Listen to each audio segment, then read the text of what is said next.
এখন আপনাদের কাছে প্রশ্ন, এই যে নবীর কাছে দুইজন দুই রকম কথা বলছে, আল্লাহ শুনছেন? আল্লাহ তো শুনছে, সামেআনা, আল্লাহ শুনে। আল্লাহর মতন শোনা কেউ শুনে না, আল্লাহর মতন দেখা পৃথিবীর কেউ দেখে না। সুবহানাল্লাহ। আল্লাহ পয়গম্বর মুসা আলাইহিস সালাম তোর পাহাড়ে দিয়ে যায়, পাথরের পাশে যাওয়ার পরে মুসা আলাইহিস সালাম আল্লাহর সঙ্গে দিয়ে আল্লাহ কথাবার্তা শুরু হয়ে যায়। আল্লাহ পয়গম্বর মুসা আলাইহিস সালাম ডাক দিয়ে আল্লাহ গো, তোমার দুই বান্দা যেরকম প্রশ্ন করছে, আল্লাহ মনে মনে মানে খুশি হয়ে ডাক দিয়ে মুসা রে, যে দুই বান্দা দুই প্রশ্ন করছে তুমি যেমন শুনছো আমি আল্লাহ তো শুনছি। আল্লাহর নজরের বাইরে পৃথিবীর কোনো কিছুই নাই।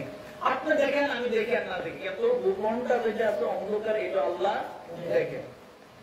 মুসা আলাইহিস সালাম ডাক দেখো আল্লাহ শুনবেন, এটা তো আমিও জানি, কারণ আপনি শোনেন আপনি দেখেন, এটা আপনার একটা গুণ। আপনি শোনেন না আপনি দেখেনও, এই যে অনেকগুলা গুণের ভিতরে দুইটা গুণ আপনার শোনেন এবং দেখেন। ও আল্লাহ, আমি পয়গম্বর মুসার কাছে তারা দুইটা প্রশ্ন করলো, দুইটা আবদার করলো, দুইটা আবদার তো আপনাকে বলা লাগে, আপনি উত্তরগুলা দিবেন, আর উত্তরগুলো তাদের কাছে আমার পৌঁছানো লাগবে। যেহেতু আমার উম্মত গুলা প্রশ্ন করছে, প্রশ্ন উত্তর তো দেওয়া লাগবে। মুসা আলাইহিস সালাম বলতে আল্লাহ, তোমার প্রথম বান্দা প্রশ্ন করেছেন, তার সম্পদ নাকি অনেক হয়ে গেছে, তার কষ্ট হিসাব রাখতে। ওই লোকটা আসার সময় বলে দিছে, আল্লাহ আমাকে তার কোন সম্পদ না দেয়, আমার আর কোন সম্পদ বাড়ি করে কোন দরকার নেই, অনেক কিছু আছে, এখন আমাকে যাতে আল্লাহ না দেয়, এর উত্তরটা কি যে আপনি বলে যাওয়ার জন্য।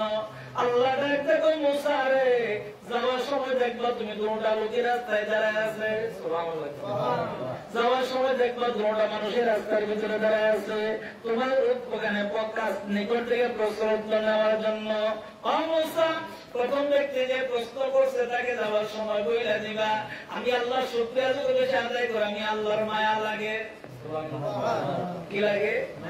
আমি আল্লাহর মায়া লাগে, বেশি বেশি আমার শুকরিয়া আদায় করে, এই জন্য মায়া লাগে।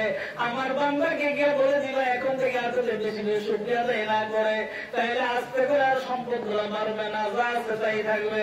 আমি আল্লাহ নিয়ামতের শুকরিয়া আদায় করলে আমার আল্লাহ, আমি আল্লাহর মায়া লাগে, এই জন্য না তার রিজিক বাড়ায় দেয়, সম্পদ বাড়ায় দেয়, তার সম্মান বাড়ায় দেয়। এখন থেকে তাকে গিয়ে বলবা আর যদি আমি আল্লাহ শুকরিয়া আদায় না করে, তাইলে আর কোনো কিছু পারবে না। সুবহানাল্লাহ। 1 নম্বর প্রশ্ন উত্তর শেষ।